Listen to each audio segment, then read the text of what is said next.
Okay, welcome to Chapter 14, The Culture of Journalism, Values, Ethics, and Democracy.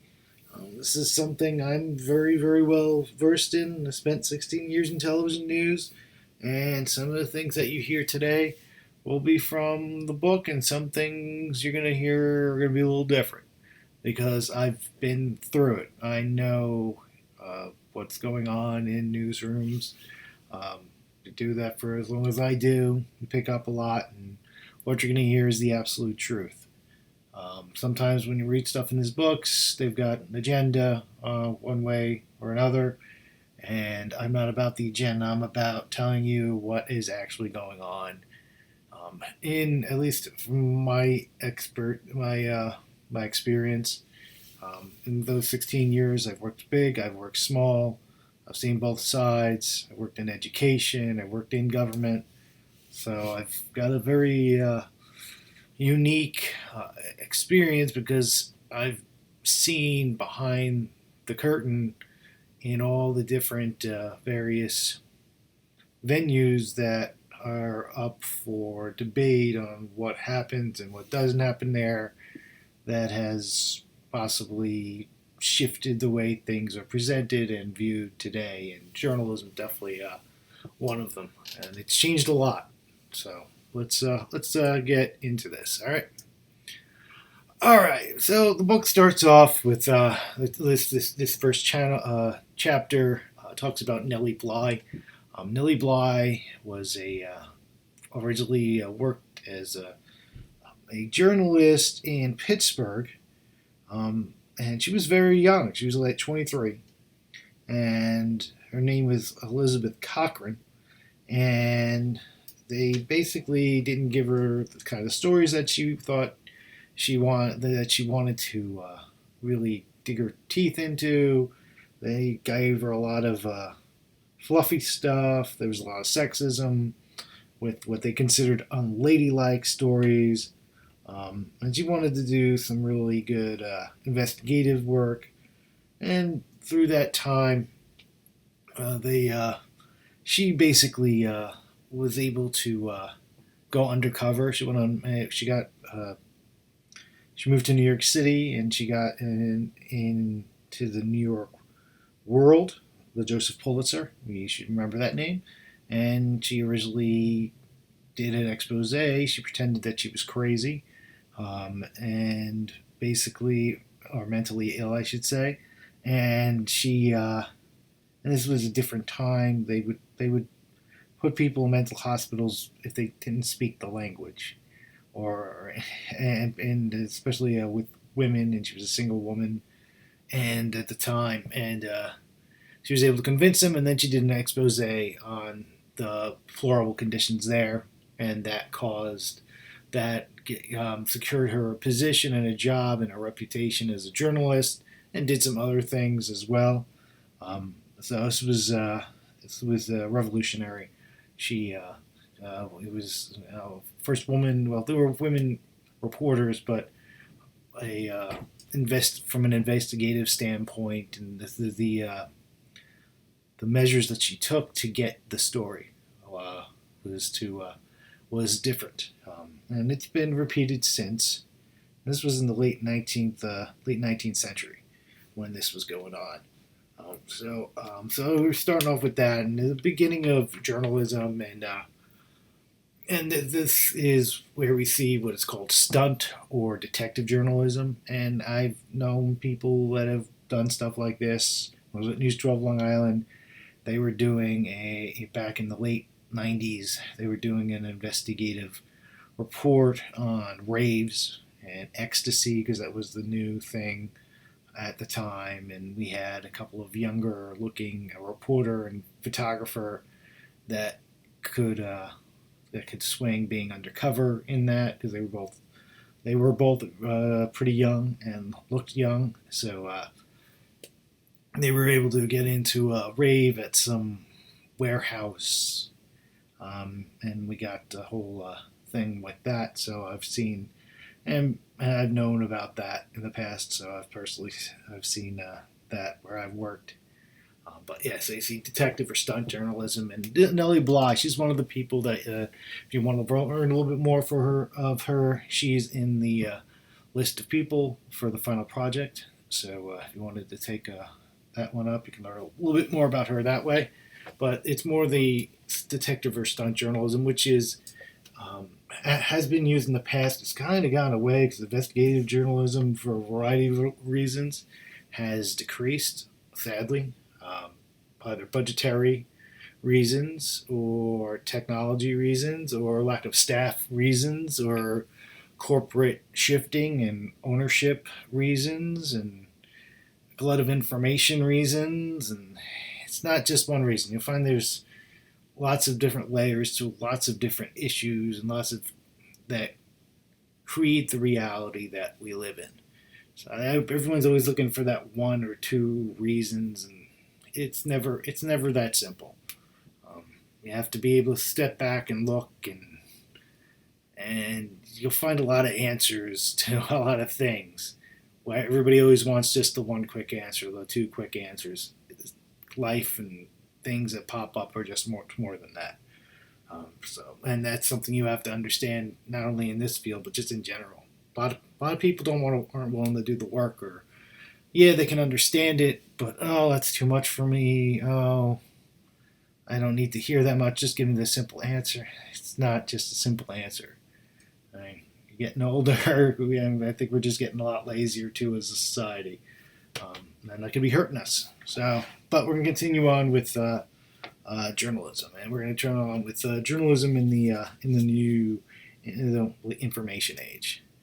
All right. So, what is news? And the textbook has a wonderful little definition. It's right here. I'll say it: the process of gathering information and making narrative reports that offer selected frames of reference that help people make sense of important events, political issues, cultural trends, prominent people, and unusual happenings in everyday life.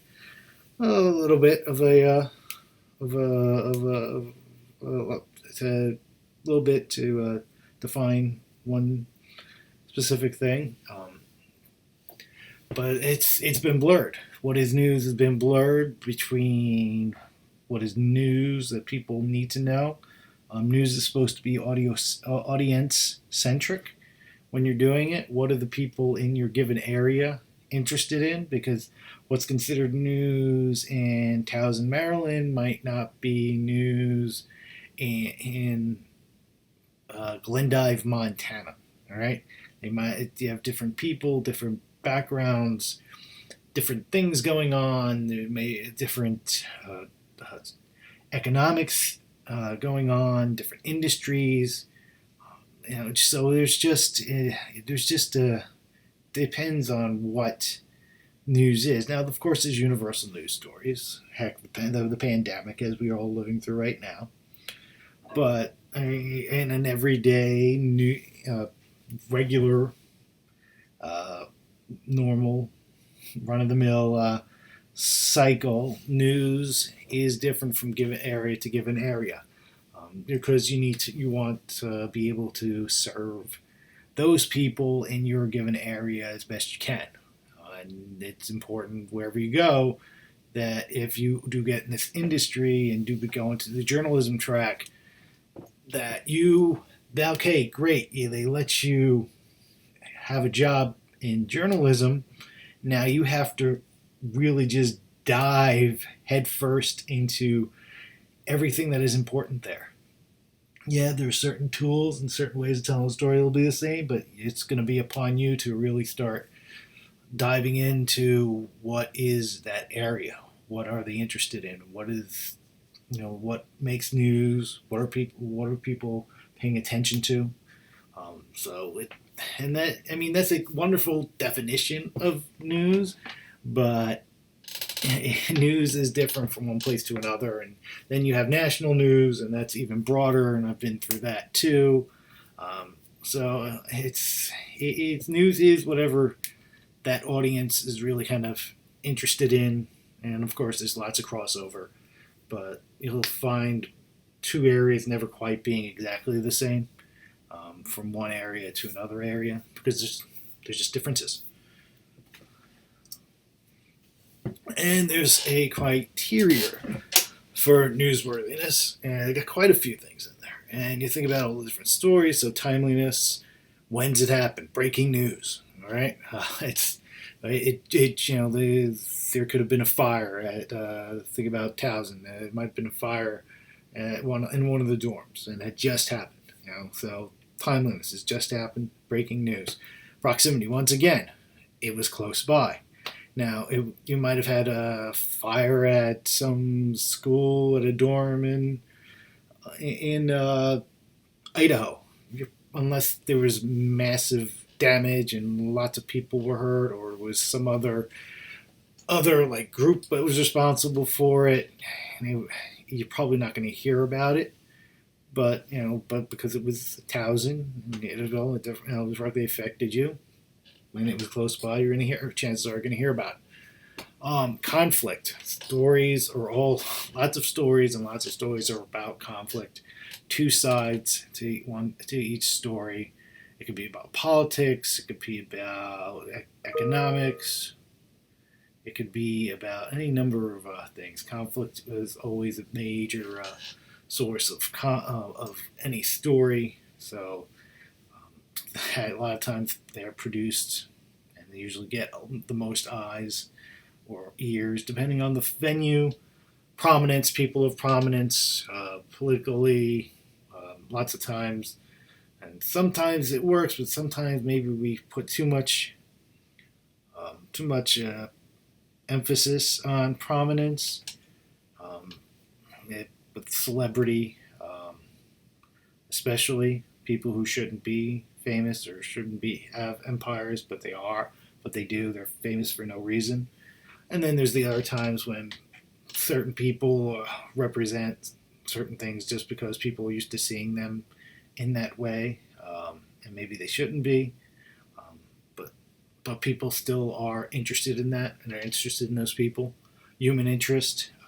We use this constantly. This is probably one of the better ways to tell a story about bigger political or other issues of the day, as opposed to just using blank facts, stats, seeing how the issues and the topics of the day directly affect the people affected, the people that are involved with it.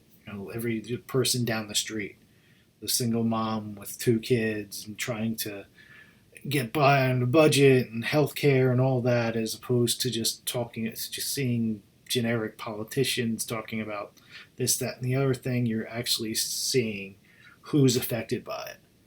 And it gives a connection to the people. It's probably the best way to tell a story in those instances. Consequence, when where we're seeing the effects of certain things. This is what's happening. Usefulness, novelty, deviance. If you think about novelty and deviance, these are the crazy stories when, say, you haven't seen a certain celebrity in a long time, or a former actor, and out of nowhere they get arrested for something. Maybe they were possessing drugs, or arrested for firearms thing, bringing on a plane or something along those lines. And then the novelty, you have goofy things going on, like cheese rolling in Britain. I've cut that so many times. In Spain they have this tomato throwing thing where they're just throwing tomatoes. They do it every year. I've been doing it for hundreds of years in Spain. I can't tell you how many times I've cut that video. So it's and they all have their place. They all have their place. Some obviously are more serious and more important than others, but it's a combination of a lot of different things, and it's a lot of different types of stories and lots of different approaches for stories so you have as much content as possible. And this goes into how people think, what they're looking at, what attracts people, what attracts eyes, ears, whatever the case may be. So is it interesting to people? And we as people are different in different level. We have different levels to us. Now, there is some facts with values in American journalism and the thought that a general belief that journalists should be neutral observers. I don't think that's been as popular. It's still out there, but I've seen between corporate and personal issues and political issues and ownership issues. We keep talking about the companies that own just about everything, how it's changed from when I first got in 1995, just before the whole 96 Telecommunications Act and ownership changes, to where we are today, and it's a very, very different world. So we're seeing with the whole thoughts of neutrality, and this is something that, yes, at first it wasn't the case when you were dealing with newspapers and this, well, objectivity, as we talked about in the newspapers with the New York Times, to try and be objective with the new sales strategy. But it's really turned into, however, it doesn't, regardless of the origins of it. If you think about it, if we are the fourth estate, and we've already talked about being the fourth estate, overseeing the people in power, making sure the different branches are doing what they're supposed to be doing, you kind of have to be neutral with what you're doing. Now, it's not to say there's not to be some sort of uh, some sort of some sort of now it's not said now not to say there shouldn't be any sort of translation or explanation of certain things, but there's a lot of times people will go above and beyond that, and in one way or another, even some people don't even realize they're doing it. They do take a side in certain places where they probably shouldn't, and then they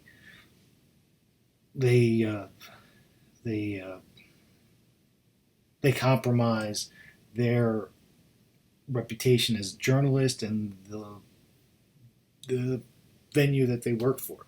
So that's something you have to think about. And so it's when you're talking about neutrality, it does boost credibility. Lots of times they do find at times it would boost sales.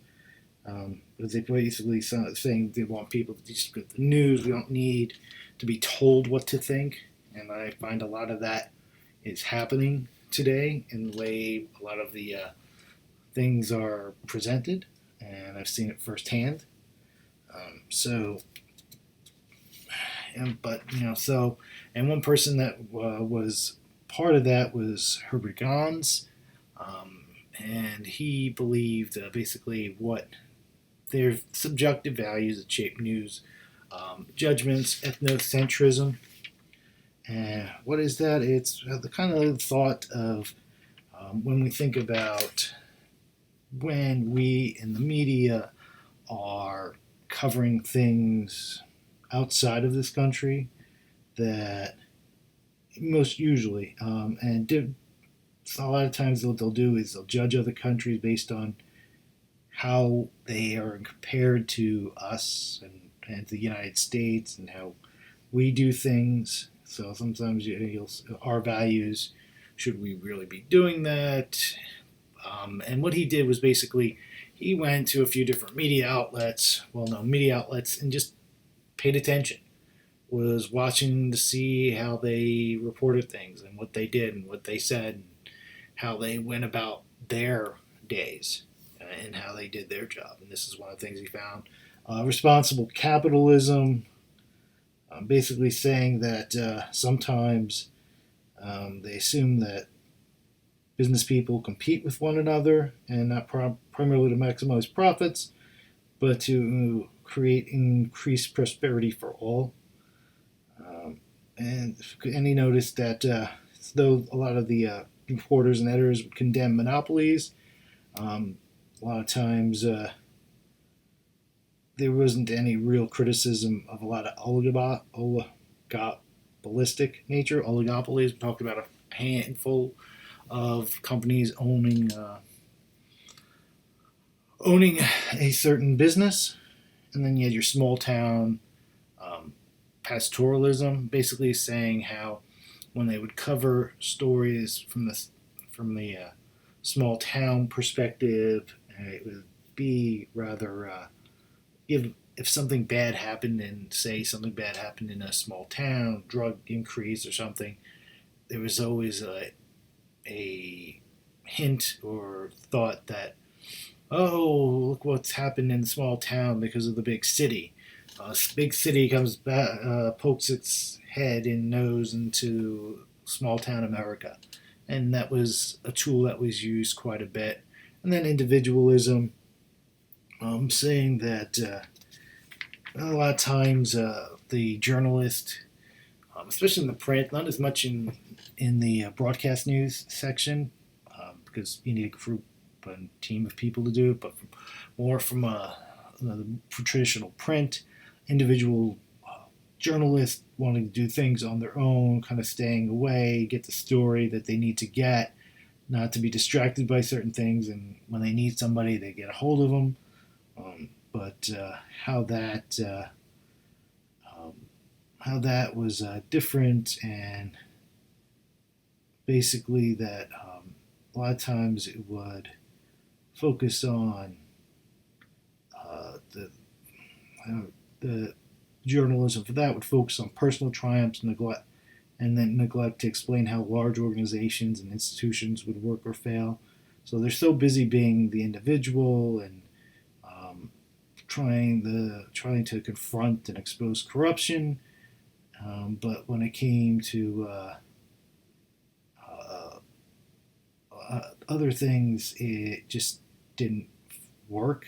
All right, so we're seeing that, and then some other values. Basically, it's reporters have traditionally aligned facts with an objective position and values with subjective feelings.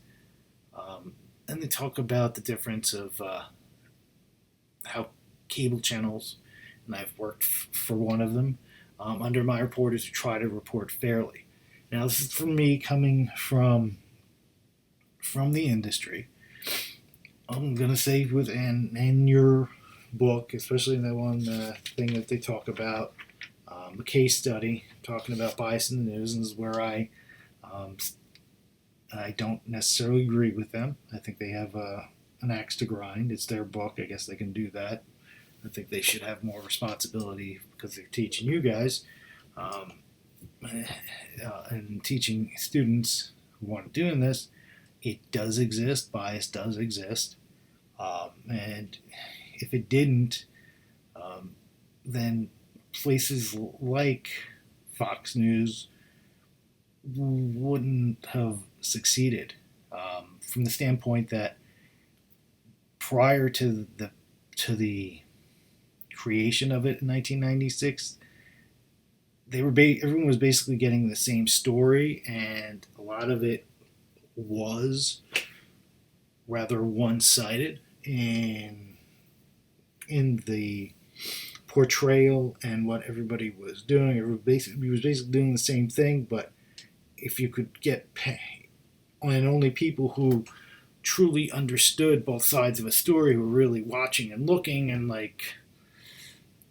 it was basically sometimes they knew they were doing, sometimes they didn't know they were doing, giving one side of a story, and they came along and they said there are two sides of the story. There are, and yeah, I'm not going to be delusional and say they didn't do conservative things. They did, and I would call them out on when they didn't live up to what they were supposed to live up to.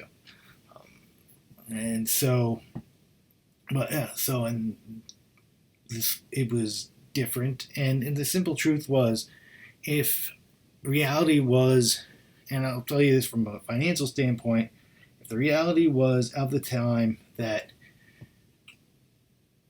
that the media up to that point was all conservative, and from a monetary standpoint, um, then Fox News would have been a very different thing. Rupert Murdoch would have said, all right, we're going to do this more left leaning liberal side simply because of what was going on at the time. So you basically have half the people noticing they're just hearing one side of the story. And I personally think it needs to be down the middle and straight and forward, because you can't do your job. We can't do the job that we're supposed to be doing unless we are as neutral as possible. But that's really not happening. Lots of people don't realize they do it.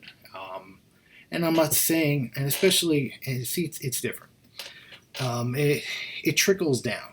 All right, it starts basically at the higher levels, your networks and your higher profile newspapers and EP, and then it kind of trickles down. But it's when it goes to like the smaller, like the affiliates, the smaller newspapers. A lot of these media outlets are struggling for staff. So you're struggling for staff, and you there's only a certain amount of local news that you can do. So you don't have that much money. So then we have things called wires. We have feeds from other stations, from all the big networks have their own news feeds that we supply national and international news. That's where the problem is. Who are they affiliated with? Who are they subscribing to? What are they putting out? Who are they attributing? This was said in the New York Times, but what about the questions never asked? Are they compromised? Especially in the time we live now, in the corporate structure that we live in now, also from the political structure that we are now, educationally, what are people being brought up to, being taught, and while you're in school? Because what I was taught in school is very different what you've been taught in school. Some people believe you guys are getting 5th to 7th grade educations in comparison to when I went to school. What do they fill in the gaps with? It's a lot of different things, and then that changes how things are produced, the information that they're given. There's not just one thing. There's a lot of different aspects to it that can change the way things are reported and presented. And if you don't think it's a big deal, and people basically making excuses, sometimes they're like, "Oh, we're unbiased about it," up to a point, but you can tell when you are there, when you're around, you can pick up. Though they may not specifically say, I am this or I am that politically, you can tell, because how many times I would sit and I'd be doing some work, and then I hear somebody who might be writing a story, and they've got to look at interviews or a big long press conference, and they're picking out what they want for their story, and you hear comments of one nature or another, and they without even knowing they're doing it, because either they're getting upset or they're cheering on that person, you're finding out what their beliefs are by how they're reacting to it. And then sometimes if you really look at the way some of these people who are producing, where they put and place certain stories, what they include, what they don't include, how they write that said story, how much time they might give to one and none the other, there's so many different angles and aspects to it. It comes through in the product that they're given. And part of the problem is also every newsroom I've ever worked in has always had, of course, lots of TVs around, and they're always looking to see what the other stations are doing. And then they also have newspapers, and they check that stuff out too. And part of it is to see how how they did it from a competition standpoint because they know they're going to be doing the same stories. But then a lot of times you're finding journalists not taking that extra step, asking those questions that need to be asked, just going on their day and not really being journalists, but just kind of relaying information. And I've seen it many times where if it's someone they agree with, if they're at a press conference, they agree with them politically, they won't be as adversarial with them as opposed to someone they are opposed, and you'll start seeing the hard-nosed questions that need to be asked aren't asked, or that will be asked. And it happens quite a bit. Lots of times they don't even know they're doing it, and sometimes they do. And you can tell who the grandstanders are, and who are more professional in the way they go about doing their questions. And so it's very much, and it's all, like I said, it also has to do with corporate structure too, and with who owns what. With Disney owning ABC, and you look at ABC and who's in charge, and who's think about Good Morning America, who is one of the main anchors on Good Morning America. George Stephanopoulos. You know who George Stephanopoulos is? George Stephanopoulos was the main press person and speaker for Bill Clinton leading up to his 1992 election, and had other positions in there. Not really a journalist. Not to say he doesn't deserve a position at ABC. I think he'd be a great addition for a political show where he's on one side and someone of a conservative nature is on the other, or as an analyst, or within the White House. And of course, I'm not saying he doesn't deserve a job. I just don't think that role is appropriate for him because he's supposed to be a journalist, and he's not objective. Nothing about him is objective, but he's there. Did you even know that he used to have that job? Most people probably don't. And it's oh, he could. No, they don't care. They're political animals, and they'll call themselves that. That's everything about them is political. And you'll find a lot of people within a lot of these different venues, especially on the broadcast side, who are at the higher levels, are either related to, married to, have some sort of tight connection or relationship within these major journalistic outlets that are in some way connected to someone in a high political office or connection in there, and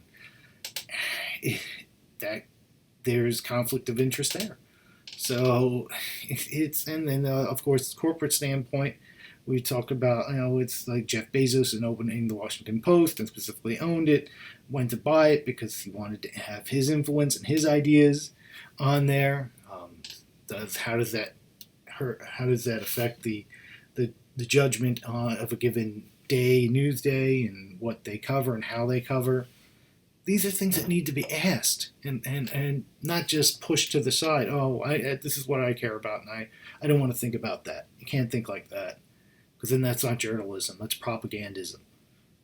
And we sadly seem to be going more and more towards it. Why? Because they talk about the whole niche things, niche audiences, and yeah, we have become more niche, especially when cable came out. But information isn't niche. It's not what do they want to hear? What makes me feel fuzzy and secure in my beliefs, as opposed to what needs to be told to make sure people are making good decisions. Because if you're portraying people in a positive light all the time, or so much so that when something goes wrong and they're doing something wrong, they're not getting called out on it, or they're almost in a way basically relaying what is considered spin, then that's not really journalism. Right? You have to go in with the same enthusiasm, the same heart, the same passion of getting at the truth. And despite who may be in that position, it doesn't matter. People who would say when they were covering the previous administration that they were scared to ask certain questions and challenge them. And this is what the White House press corps were supposed to be above all that. And when you get to that level, you're supposed to be at the highest level pretty much at this industry. They were scared to challenge because they wanted access. This is things they said. We didn't want to rock the boat too much. I was like, you would never think about them rocking the boat now, and it needs rocking. Either way, it needs rocking there, or it needs rocking now. That's your job, and it's like it can't. And you have to try to do it with the same passion. Oh, and not saying, oh, I hate to ask you this because you like them. No, you ask it in the same professional manner. Either way. It's because you have a job to do, and the truth is the most important thing. Truth always travels straight ahead. The left and the right try to rip it one way or the other, but the truth always travels straight ahead. And the left and right try to bend it to their will, or bend it to the way they want you to think or want to believe, and then by that time, it's not the truth. It's anything but. But it's our job as reporters and journalists to make sure that people are getting good information.